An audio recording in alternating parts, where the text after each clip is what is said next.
అనగనగా ఒక రాజు. ఆ రాజుకి చాలా పెద్ద మనసు. పంతులు గారు, అయ్యా, ఎన్నిసార్లు చెప్పానండి హుండీ కన్నం పెద్ద చేయమని? నోట్లు పట్టట్లేవు. చిల్లర వేయడం కోసం చిన్న కన్నం పెట్టామండి. చిల్లర గల కోసం సపరేట్ హుండీ చేయించండి. నాకు కాబోయే మామగారికి 2-3 పిల్లలు ఉన్నారనుకోండి, ఆయన ఎఫెక్షన్ మొత్తం డివైడ్ అయిపోతుంది. ఎఫెక్షన్ అంటే? తెలుగులో ఆస్తులు అంటారు. ఆ మనసులోకి దగదగా మెరిచిపోయే నగలేసుకుని యువరాణి దిగింది. సర్వమంగళ మాంగళ్యే. మంత్రాన్ని తిరిగి చెప్పమ్మా. అయ్యో, తిరిగి చెప్పమంటే అటు తిరిగి చెప్పమని కాదు, రిపీట్ చేయమని. అమ్మాయి చాలా తెలివైంది. అమ్మాయి చదివింది ఇంటర్ దాకా. సంతోషం.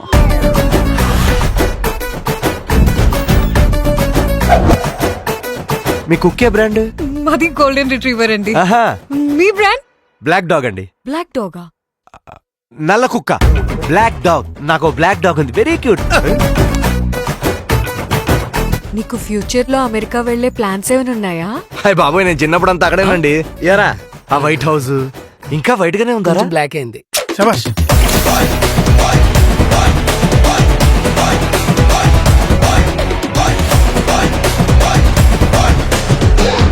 అప్పుడు రాజుగారికి పెద్ద ప్రాబ్లం వచ్చింది. ఏంటి ప్రాబ్లం?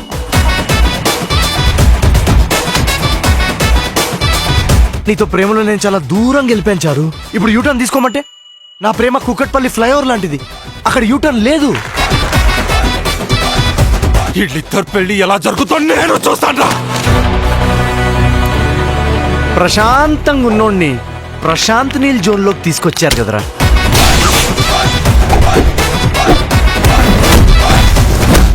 గౌరవపురం జమీందార్ గోపరాజ్ గారు మనవడు రాజుగా చెప్తున్నాను. ఈ రోజు రాజుగాడి పెళ్లి 7 తరాలు అటు 7 తరాలు ఇటు గుర్తుండిపోద్ది.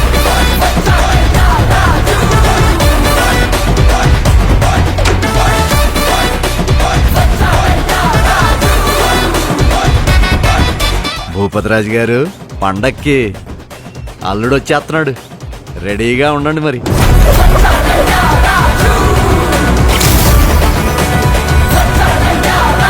మీ అమ్మాయిలకి ఏం ఫీలింగ్స్ ఉంటాయి చారు? ఎప్పుడైనా బ్రేకప్ అయిన తర్వాత ఒక అమ్మాయి మందు తాగేసి గడ్డం పెంచుకొని తిరగడం చూసావా? మా గడ్డం ఎందుకు పెరుగుతుంది? ఫీలింగ్స్ ఉంటాయి కదా పెరగడానికి. మిగతా కదా సంక్రాంతికే.